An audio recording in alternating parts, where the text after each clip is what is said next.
কিছুদিনৰ ভিতৰতে তৃতীয় বৰ্গ আৰু চতুৰ্থ বৰ্গৰ বাবে আৰু ৮,০০০ যুৱক যুৱতীৰ নিযুক্তিৰ বাবে বিজ্ঞাপন প্ৰকাশ পাব আৰু খুব কম দিনৰ ভিতৰতে শিক্ষা বিভাগত আৰু ১০,০০০তকৈও অধিক শিক্ষক শিক্ষয়িত্ৰীৰ নিযুক্তিৰ বিজ্ঞাপন প্ৰকাশ পাব।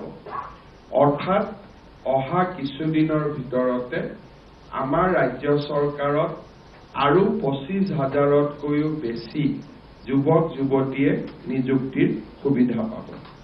তাৰ ফলস্বৰূপে আমি ১,০০,০০০ৰ সংখ্যা পাৰ কৰি যাবলৈ সক্ষম হ'ম আৰু অসমত চৰকাৰী কৰ্মসংস্থাপন মেধাৰ ভিত্তিত প্ৰদান কৰা আমাৰ যি লক্ষ্য, সেই লক্ষ্যত আমি অবিৰতভাৱে এক অগ্ৰগামী যাত্ৰা অব্যাহত ৰাখিবলৈ আমি সক্ষম হ'ম।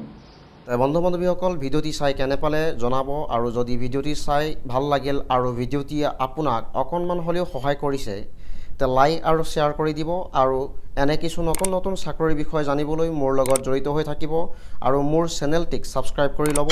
এনে কিছু নতুন নতুন চাকৰিৰ বিষয় লৈ পুনৰ এটি নতুন ভিডিঅ'ত লগ পোৱাৰ আশাৰে ধন্যবাদ।